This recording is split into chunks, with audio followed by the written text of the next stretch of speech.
Big data എന്ന എണ്ണക്കിണർ വരുൺ രമേശിന്റെ ലേഖനമാണ്. കണ്ണൂർ MDCയുടെ പാഠഭാഗമാണ്. അപ്പൊ സാധാരണക്കാർക്ക് ഡാറ്റ കൊണ്ട് എന്ത് വന്നാലും കുഴപ്പമില്ല, ഞങ്ങളുടെ ജീവിതമാണ് ഇപ്പോൾ ഞങ്ങൾക്ക് വലുത്. കേരളത്തിലെ സർക്കാർ ഈ ഡാറ്റ കേസും ചാരക്കേസും ലാവ്ലിൻ കേസും പോലെ ഈ ഡേറ്റ കേസും കൊണ്ട് നടക്കാനുള്ള പരിപാടിയാണ് പ്രതിപക്ഷത്തിനെന്ന് ഒരു വീട്ടമ്മ സ്പ്രിൻക്ലർ വിവാദത്തിന്റെ പശ്ചാത്തലത്തിൽ പറഞ്ഞതാണ് ഇതിനകത്ത് പറയുന്നത്. അപ്പോൾ പ്രളയവും നിപ്പയും ഓഖിയും കടന്ന് നമ്മൾ കൊറോണയിലെത്തി. അപ്പൊ ഇതിൽ നിന്ന് നമ്മളെ മുഖ്യമന്ത്രിയാണ് രക്ഷിച്ചതെന്ന് സ്ത്രീ പറയുന്നു. അപ്പൊ കൊറോണയെ കേരളം എങ്ങനെയാണ് നേരിട്ടതെന്നും പ്രളയത്തെ എങ്ങനെയാണ് നേരിട്ടതെന്നും ഒക്കെ ഒരു സാധാരണ മലയാളിക്ക് ഒരു പൊതുബോധമുണ്ട്. ആ പൊതുബോധത്തിൽ നിന്നാണ് അവരിത് പറയുന്നത്. അപ്പൊ ഈ നമ്മുടെ ഈ പ്രളയത്തെ നമ്മൾ അതിജീവിച്ചതും കൊറോണ അതിജീവിച്ചതും ഒക്കെ ലോക ശ്രദ്ധ നേടിയ മാതൃകകളാണ്. അപ്പൊ Ramesh Chennithala KPCC president KPCC അധ്യക്ഷൻ മുല്ലപ്പള്ളി രാമചന്ദ്രനൊക്കെ പറയുന്ന വിമർശനങ്ങൾ മുഖ്യമന്ത്രിയെ അനുകൂലിക്കുന്നവർക്ക് ഒട്ടും ദഹിക്കാത്തതായി. എന്നാൽ എന്താണ് ഡേറ്റ വിവാദം എന്ന് നമ്മൾ അറിയണം. അപ്പൊ ഒരു സർക്കാർ കൊറോണ കാലത്ത് ഒരു വ്യക്തിയുടെ ആരോഗ്യരേഖകൾ ശേഖരിച്ചു. അപ്പൊ ആ ശേഖരിക്കപ്പെട്ട ബിഗ് ഡേറ്റ അനാലിസിസ് എന്ന ശാസ്ത്രീയ വിശകലന ശാഖ എന്താണെന്ന് നമ്മൾ അറിയണം.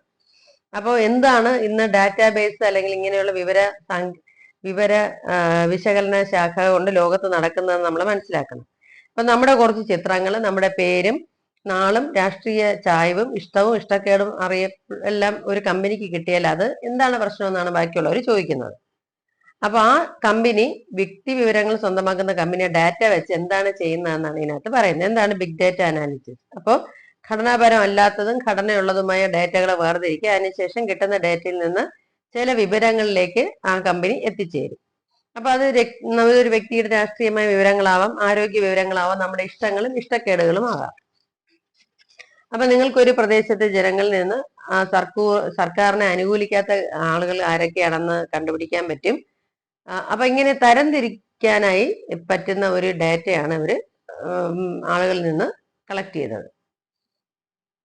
ഒരു തരത്തിലും മാറാൻ തയ്യാറാകാത്ത സെറ്റ് ഓഫ് ഡാറ്റയിലുള്ളവർക്ക് വേണമെങ്കിൽ എന്തിനാണ് ചെയ്യുന്നത്?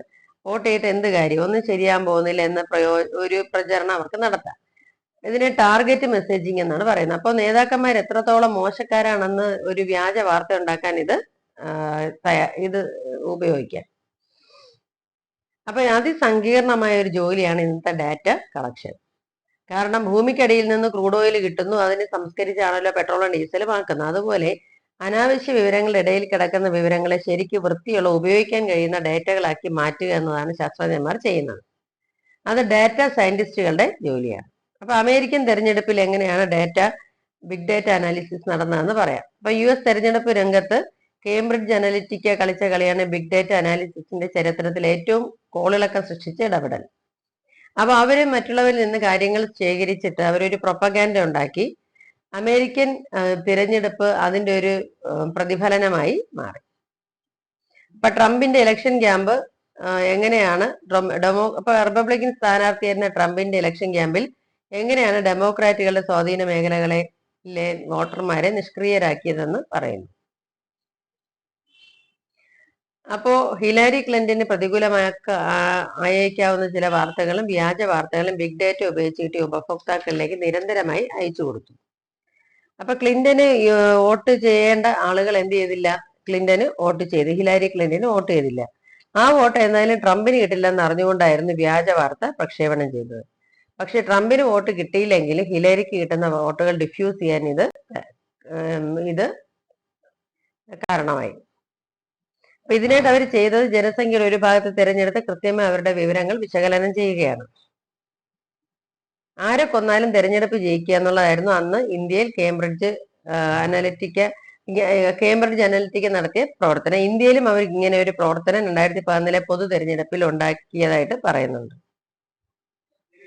അപ്പൊ ഈ കേംബ്രിഡ്ജ് അനലിറ്റിക്ക വിവാദം എന്ന് പറയുന്ന ലണ്ടൻ കേന്ദ്രമാക്കിയ ഒരു ബിഗ് ഡാറ്റ വിശകലന സ്ഥാപനമാണ് കേംബ്രിഡ്ജ് അനലിറ്റിക്ക.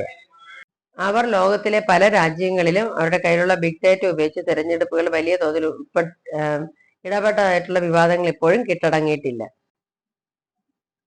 അപ്പൊ ഫേസ്ബുക്കിൽ നിന്ന് 5 കോടി വ്യക്തിഗത വിവരങ്ങളാണ് കേംബ്രിഡ്ജ് അനലിറ്റിക്ക അട്ടിമറിച്ചതെന്നാണ് പറയുന്നത്.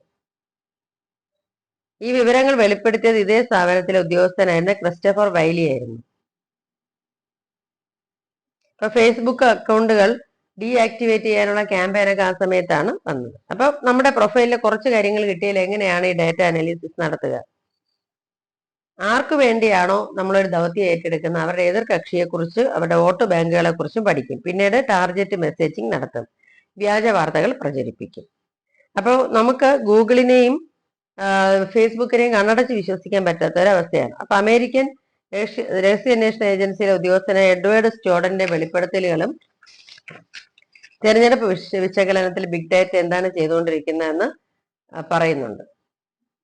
നമ്മളിപ്പോൾ കമ്പനികളെ കണ്ണടച്ച് വിശ്വസിക്കുന്നതാണ് ഗൂഗിളിനെ ഫേസ്ബുക്കിനെ. പക്ഷേ ഇവർ കോർപ്പറേറ്റ് കമ്പനികളെ പോലെ വിശ്വാസ്യത ഇല്ലാത്ത ഒരു പ്ലാറ്റ്ഫോമായി മാറിക്കഴിഞ്ഞിരിക്കുന്നു. Microsoft, Yahoo, Google, Facebook, Paltalk, Skype, YouTube, MOL, Apple എന്നിവയടക്കം 9 അമേരിക്കൻ ഇന്റർനെറ്റ് സ്ഥാപനങ്ങളുടെ സെർവറുകളുടെ വിവരങ്ങൾ അമേരിക്കൻ രഹസ്യാന്വേഷണ സംഘത്തിന് കിട്ടുന്നു എന്ന ആരോപണം സ്കോഡൻ ഉന്നയിച്ചു. അപ്പൊ ഇവരുടെ സെർവറുകളിലേക്ക് പിൻവാതിലൂടെ കയറാൻ കഴിയുമെന്നാണ് സ്കോഡൻ പറഞ്ഞത്. അപ്പൊ പിന്നീട് ഈ ടെക് ഭീമന്മാർ ഈ ഒരു ആരോപണത്തിൽ നിന്ന് രക്ഷപ്പെടാൻ ഒരുപാട് കാര്യങ്ങൾ ചെയ്തു. പക്ഷെ എന്നാലും അവർക്ക് നഷ്ടപ്പെട്ട വിശ്വാസം നേടിയെടുക്കാൻ കഴിഞ്ഞില്ല. അപ്പൊ data is the new oil എന്നാണ് ഇപ്പോഴത്തെ അർത്ഥവാക്യം. അതായത് ഓയിൽ കമ്പനികൾ ഓയിൽ ഊറ്റിയെടുക്കുന്നതിൽ നിന്ന് ശ്രദ്ധ മാറ്റി ഇപ്പോൾ ഈ ഡാറ്റകൾ കളക്ട് ചെയ്യുന്നതിലാണ് കൂടുതൽ ശ്രദ്ധിക്കുന്നത്. അപ്പൊ ഗൂഗിളും ആമസോണും ഫേസ്ബുക്കും ഒക്കെ എടുക്കുന്ന ഡാറ്റകൾ എങ്ങനെയാണ് ഒരു രാജ്യത്തിന്റെ അധികാരത്തെയും രാഷ്ട്രീയത്തെയും അട്ടിമറിക്കുന്നത്. അപ്പൊ എണ്ണയാണെങ്കിൽ നമ്മൾ എടുക്കുന്നതനുസരിച്ച് അത് വറ്റി വരളും. എന്നാൽ ഡാറ്റയുടെ കാര്യം അങ്ങനെയല്ല. വിശകലനം ചെയ്യുമ്പോൾ തന്നെ അത് വീണ്ടും വീണ്ടും വളരുകയാണ് ചെയ്യുന്നത്. അപ്പൊ ഏറ്റവും വലിയ ഡാറ്റ ശേഖരം ഇപ്പോഴുള്ളത് ഗൂഗിളിനും ഫേസ്ബുക്കിനും ആമസോണിനുമാണ്. അത് ഏതാണ്ട് $75 ബില്യൺ ബിസിനസ് ആണ് ഇവര് നേടിയത്. 2022 ആകുമ്പോഴേക്കും ഏകദേശം $200 ബില്യൺ ബിസിനസ് ഈ കമ്പനികൾ ചെയ്തു കഴിഞ്ഞു. അപ്പൊ നമ്മുടെ ഇഷ്ടവും അനിഷ്ടവും ഉൾപ്പെടുന്ന വിവര ശേഖരണത്തിന്റെ ഫലമായിട്ടാണ് പല ഉൽപ്പന്നങ്ങൾ അവർ പുറത്തിറക്കുന്നതും നമുക്കായി ആ ഉൽപ്പന്നങ്ങൾ വിൽക്കാനായി അവർ തീരുമാനിക്കുന്നത്. നമ്മൾ നൽകുന്ന ഡാറ്റയുടെ വില നമുക്കറിയില്ല. അതായത് അത് ഉപയോഗിക്കുന്നത് വലിയ വലിയ കമ്പനികളായതുകൊണ്ട് നമ്മൾ അതിനെ കുറിച്ച് ചിന്തിക്കുന്നില്ല. അപ്പൊ ആരോഗ്യ വിവരങ്ങളെ കുറിച്ചുള്ള ഡാറ്റയാണ് ഇടയ്ക്ക് കളക്ട് ചെയ്യപ്പെട്ടത്. അത് ആരോഗ്യ മേഖലയുമായി ബന്ധപ്പെട്ട വ്യക്തി വിവരങ്ങൾ സൂക്ഷിക്കുന്ന സംവിധാനങ്ങൾക്ക് നേരെ സൈബർ ആക്രമണങ്ങൾ ഉണ്ടായി.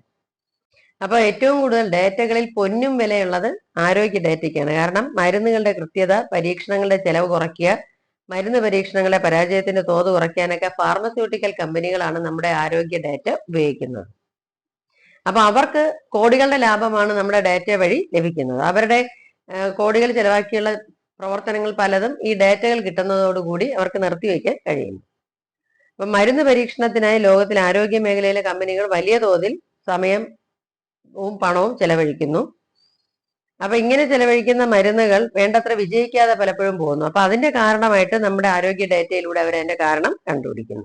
കലർപ്പില്ലാതെ കിട്ടുക എന്നാണ് പ്രധാന കാര്യം. അപ്പൊ തെറ്റില്ലാത്ത, കലർപ്പില്ലാത്ത ആരോഗ്യ ഡാറ്റയിൽ നിന്ന് ഘടനാപരമായി അതിനെ പൂർണ്ണമായി ശരിയാക്കി എടുത്ത് ഉപയോഗിക്കാൻ നമുക്ക് കഴിയുന്നു. അപ്പൊ സർക്കാർ നമ്മളോടൊരു ഡാറ്റ കൊടുക്കാൻ പറയുമ്പോൾ നമ്മൾ അത് വിശ്വാസത്തോടെ കൈമാറുന്നു. അത് മറ്റാരിലും കൈമാറപ്പെടുന്നില്ല എന്ന ചിന്തയോടെയാണ് നമ്മളത് ചെയ്യുന്നത്. അപ്പോൾ ഇവിടെ ഒരു തരത്തിൽ മുൻകരുതലോ ജാഗ്രതയോ നിയമോപദേശമോ ഇല്ലാതെ കേരളത്തിൽ 1.25 ലക്ഷം പേരുടെ വിലപിടിപ്പുള്ള IT രേഖകൾ IT സെക്രട്ടറി ഒരു അമേരിക്കൻ കമ്പനിയെ ഏൽപ്പിച്ചിരിക്കുകയാണ്. എത്ര കൃത്യതയുള്ള വിവരങ്ങളായിരുന്നു ഇതെന്നറിയാൻ വീടുകൾ തോറും പോയി ആശാ വർക്കർമാർ ചോദിച്ച് എഴുതിയെടുത്തതായിരുന്നു ആ ചോദ്യങ്ങൾ ഇവിടെ കൊടുത്തിട്ടുണ്ട്. അപ്പോൾ ഇത് ഏതാണ്ട് 30ഓളം ചോദ്യങ്ങളാണ് നമ്മുടെ ആശാ വർക്കർമാർ വീടുകളിൽ കയറി ഇറങ്ങി കളക്ട് ചെയ്തത്. ഇത് മാർച്ച് 25 മുതൽ സ്പ്രിംഗ്ലറിന്റെ നേതൃത്വത്തിലുള്ള ആമസോൺ ക്ലൗഡ് സെർവറിലേക്ക് അപ്ലോഡ് ചെയ്യപ്പെട്ടു. ഈ ആരോഗ്യ വിവരങ്ങൾ, വ്യക്തികളുടെ ആരോഗ്യ വിവരങ്ങൾ ഒരു സെർവറിൽ സൂക്ഷിക്കാനാണ് നൽകിയത്. പക്ഷെ അത് മരുന്ന് കമ്പനികളിലേക്ക് എത്തിക്കഴിഞ്ഞു. ആ സമയത്ത് നാടും രാജ്യവും ലോകവും ഭയങ്കര നിർണായകമായ കോവിഡ് കാലഘട്ടത്തിലൂടെ കടന്നു പോകുമ്പോൾ ജീവനുണ്ടെങ്കിലല്ലേ ഡാറ്റ കൊണ്ട് പ്രയോജനമുള്ളൂ എന്ന പൊതുബോധത്തിലാണ് എല്ലാവരും അവരവരുടെ വിവരങ്ങൾ പങ്കുവച്ചത്. അപ്പൊ ഇങ്ങനെയുള്ള അതിനിർണായക വിവരങ്ങൾ കൈകാര്യം ചെയ്യുമ്പോൾ ജാഗ്രത കുറവുണ്ടാകരുതെന്നുള്ള ഒരു ഓർമ്മപ്പെടുത്തൽ ലേഖനം തരുന്നത്. കാരണം കേരളം അതിജീവിച്ചാലും നമ്മൾ വീണ്ടും ജീവിക്കേണ്ടത് നമ്മളുടെ വിവരങ്ങൾ കൊത്തിക്കൊണ്ടുപോകാൻ കാത്തിരിക്കുന്ന ഒരു ലോകത്തിലാണ്. അപ്പൊ നമ്മുടെ വിവരങ്ങൾ നമ്മൾ മറ്റൊരാൾക്ക് പങ്കുവെക്കുമ്പോൾ വേണ്ടത് ഭയമല്ല, കനത്ത ജാഗ്രതയാണ് എന്നീ ലേഖനം നമ്മെ ഓർമ്മിപ്പിക്കുന്നു. അടുത്ത ക്ലാസ്സിൽ കാണുന്നവരെ സ്നേഹത്തോടെ ഷീബ ടീച്ചർ.